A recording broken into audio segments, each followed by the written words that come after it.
Hello प्यारे बच्चों, तो आइए आज हम पढ़ेंगे एक नया अध्याय एवरेस्ट मेरी शिखर यात्रा। ये बचेंद्री पाल जी द्वारा रचित है। ये उन्हीं की शिखर यात्रा की घटना है और ये स्पर्श पाठ्य पुस्तक कक्षा 9 से ली गई है। तो आइए शुरू करें। एवरेस्ट अभियान दल 7 मार्च को दिल्ली से काठमांडू के लिए हवाई जहाज़ से चल दिया। एक मजबूत अग्रिम दल बहुत पहले ही चला गया था, जिससे कि वह हमारे बेस कैंप पहुंचने से पहले दुर्गम हिमपात के रास्ते को साफ कर सके। हिमपात होता है स्नोफॉल। नमचे बाजार शेरपा लैंड का एक सर्वाधिक महत्वपूर्ण नगरीय क्षेत्र है। अधिकांश शेरपा इसी स्थान तथा यहीं के आसपास के गांव के होते हैं। तो जो शेरपा जो होते हैं वो कुली होते हैं, जो उनका सामान, जो पर्वतारोही होते हैं, उनका सामान उठा के लेके जाते हैं। यह नमचे बाजार ही था जहाँ से मैंने सर्वप्रथम एवरेस्ट को निहारा, जो नेपालियों में सागर माथा के नाम से प्रसिद्ध है। मुझे यह नाम अच्छा लगा। एवरेस्ट की तरफ गौर से देखते हुए मैंने एक भारी बर्फ का बड़ा फूल प्लूम देखा, जो पर्वत शिखर पर लहराता एक ध्वज सा लग रहा था। मुझे बताया गया कि यह दृश्य शिखर के ऊपरी सतह के आसपास 150 किलोमीटर अथवा इससे भी अधिक की गति से हवा चलने के कारण बनता था, क्योंकि तेज़ हवा के सूखा बर्फ पर्वत पर उड़ता रहता था। बर्फ का यह ध्वज 10 किलोमीटर या इससे भी लंबा हो सकता था। शिखर पर जाने वाले प्रत्येक व्यक्ति को दक्षिण पूर्वी पहाड़ी पर इन तूफानों को झेलना पड़ता था, विशेषकर खराब मौसम में। यह मुझे डराने के लिए काफ़ी था। फिर भी मैं एवरेस्ट के प्रति विचित्र रूप से आकर्षित थी और इसकी कठिनतम चुनौतियों का सामना करना चाहती थी। जब हम 26 मार्च को पेरिस पहुँचे तो हमें हिमस्खलन के कारण हुई एक शेरपा कुली की मृत्यु का दुखद समाचार मिला। खुम्बू हिमपात पर जाने वाले अभियान दल के रास्ते के बाईं तरफ सीधी पहाड़ी के धसकने से लाहौत्से की ओर से एक बहुत बड़ी बर्फ की चट्टान नीचे खिसक आई थी। 16 शेरपा कुलियों के दल में से एक की मृत्यु हो गई और 4 घायल हो गए थे। इस समाचार के कारण अभियान दल के सदस्यों के चेहरों पर छाए अवसाद को देखकर हमारे नेता कर्नल खुल्लर ने स्पष्ट किया कि एवरेस्ट जैसे महान अभियान में खतरों को और कभी कभी तो मृत्यु भी आदमी को सहज भाव से स्वीकार करनी चाहिए। उपनेता प्रेमचंद, जो अग्रिम दल का नेतृत्व कर रहे थे, 26 मार्च को पेरिस लौट आए। उन्होंने हमारी पहली बड़ी बाधा खुम्बू हिमपात की स्थिति से हमें अवगत कराया। उन्होंने कहा कि उनके दल ने कैंप 6000 मीटर, जो हिमपात के ठीक ऊपर है, वहां तक का रास्ता साफ कर दिया है। उन्होंने यह भी बताया कि पुल बनाकर, रस्सियां बांधकर तथा झंडियों से रास्ता चिन्हित कर सभी बड़ी कठिनाइयों का जायजा ले लिया गया है। उन्होंने इस पर भी ध्यान दिलाया कि ग्लेशियर बर्फ की नदी है और बर्फ का गिरना अभी जारी है। हिमपात में अनियमित और अनिश्चित बदलाव के कारण अभी तक के किए गए सभी काम व्यर्थ हो सकते हैं और हमें रास्ता खोलने का काम दोबारा करना पड़ सकता है। बेस कैंप में पहुंचने से पहले हमें एक और मृत्यु की खबर मिली। जलवायु अनुकूल न होने के कारण एक रसोई सहायक की मृत्यु हो गई थी। निश्चित रूप से हम आशाजनक स्थिति में नहीं चल रहे थे। एवरेस्ट शिखर पर को मैंने पहले 2 बार देखा था, लेकिन एक दूरी से। बेस कैंप पहुंचने पर दूसरे दिन मैंने एवरेस्ट पर्वत तथा इसकी अन्य श्रेणियों को देखा। मैं भौचक्की होकर खड़ी रह गई और एवरेस्ट, लाहौत्से और नुत्से की ऊंचाइयों से घिरी बर्फीली टेढ़ी मेढ़ी नदियों को निहारती रही। हिमपात अपने आप में एक तरह से बर्फ के खंडों का अव्यवस्थित ढंग से गिरना ही था।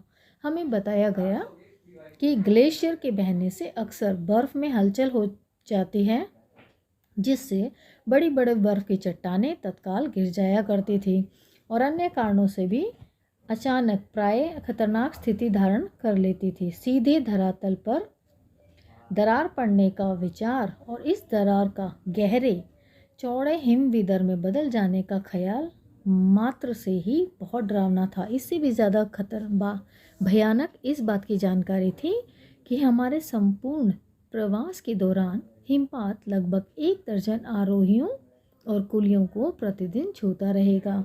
दूसरे दिन नए आने वाले अपने अधिकांश सामान को हम हिमपात के आधे रास्ते तक ले गए। डॉक्टर मीनू मेहता ने हमें एल्युमिनियम की सीढ़ियों से अस्थायी पुलों का बनाना, लट्ठों और रस्सियों का उपयोग, बर्फ की आड़ी तिरछी दीवारों पर रस्सियों को बांधना और हमारे अग्रिम दल के अभियांत्रिकी कार्यों के बारे में हमें विस्तृत जानकारी दी। तीसरा दिन हिमपात से कैंप 1 तक सामान ढोकर चढ़ाई का अभ्यास करने के लिए निश्चित था। रीता गोम्बू तथा मैं साथ साथ चढ़ रहे थे। हमारे पास एक वॉकी टॉकी था जिससे हम अपने हर कदम की जानकारी बेस कैंप को दे रहे थे।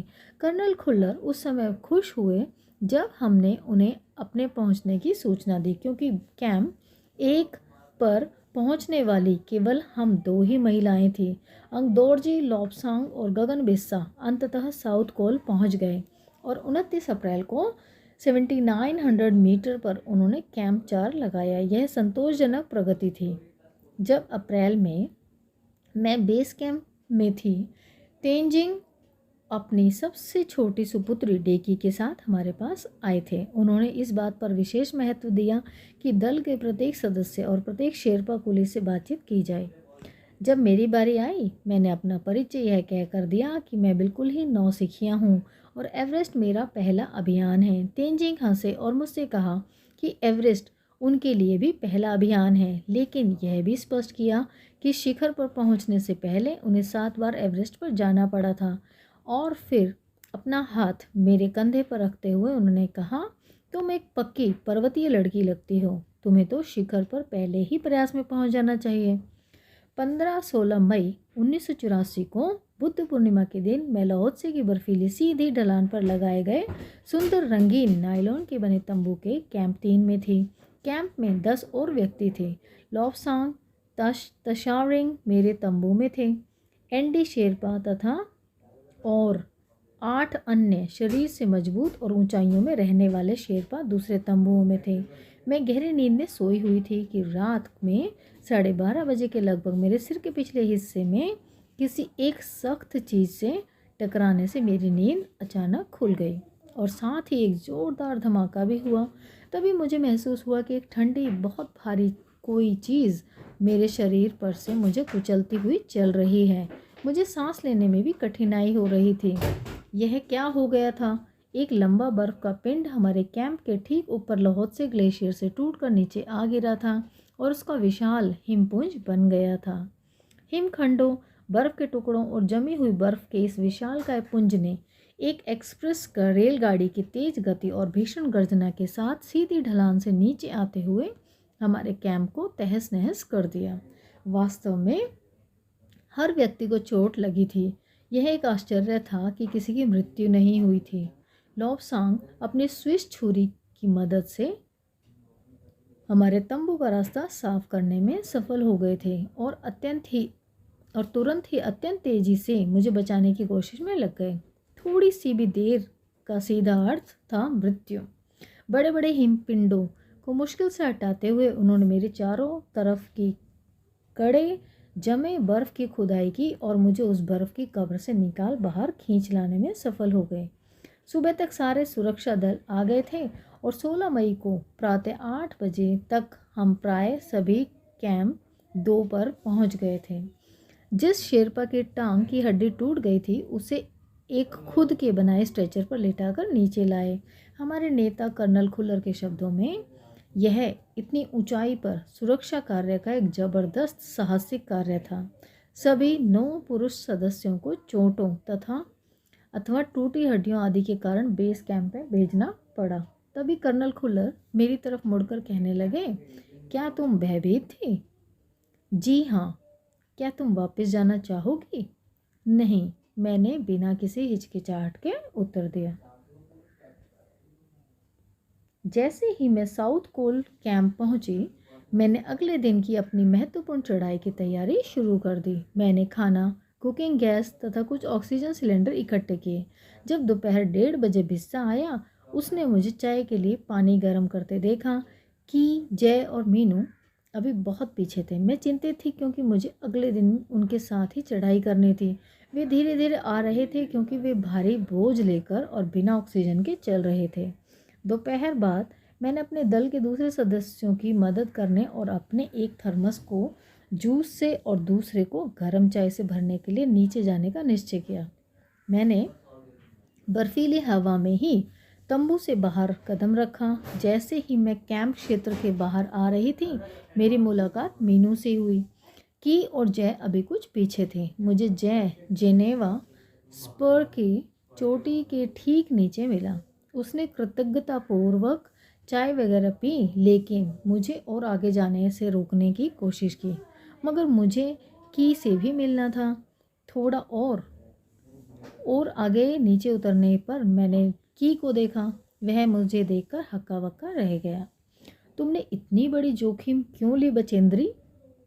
मैंने उसे दृढ़तापूर्वक कहा, मैं भी औरों की तरह एक पर्वतारोही हूँ, इसीलिए इस दल में आई हूँ। शारीरिक रूप से मैं ठीक हूँ, इसलिए मुझे अपने दल के सदस्यों की मदद क्यों नहीं करनी चाहिए। की हंसा और उसने पेय पदार्थ से प्यास बुझाई, लेकिन उसने मुझे अपना किट ले जाने नहीं दिया। थोड़ी देर बाद साउथ कोल कैंप से लहाटू और बिस्सा हमें मिलने नीचे उतर आए और हम सब साउथ कोल पर जैसी भी सुरक्षा और आराम की जगह उपलब्ध थी उस पर लौट आए।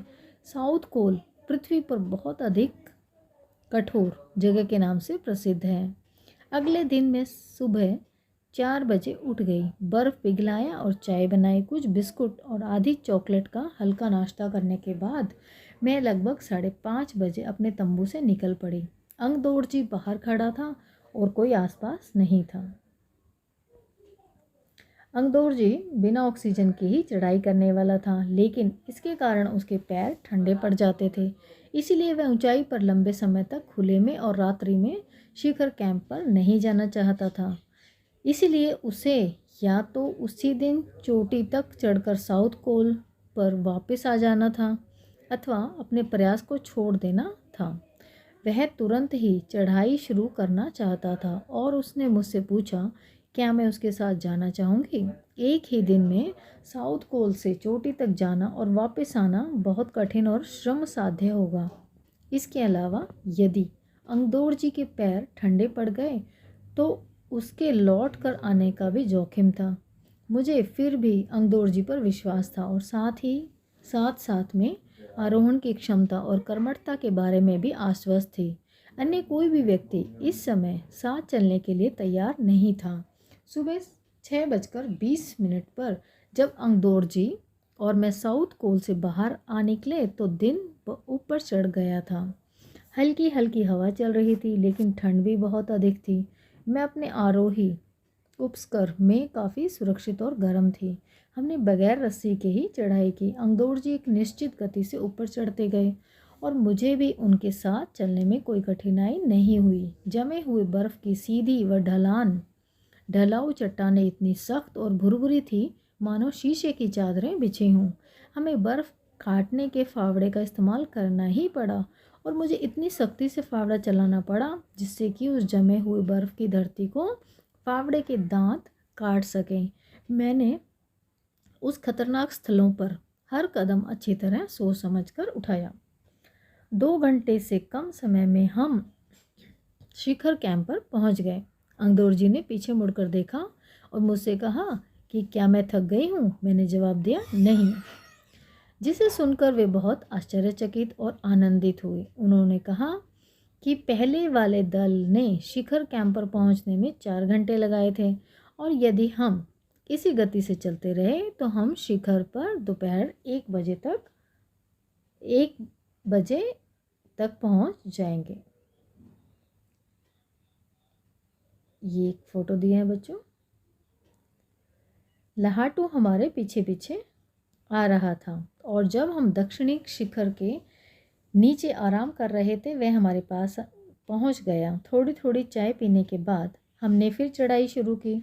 लहाटू एक नॉयलन की रस्सी लाया था, इसलिए अंगदौड़जी और मैं रस्सी के सहारे चढ़े, जबकि लहाटू एक हाथ से रस्सी पकड़े हुए बीच में चला। उसने रस्सी अपनी सुरक्षा के बजाय हमारे संतुलन के लिए पकड़ी हुई थी।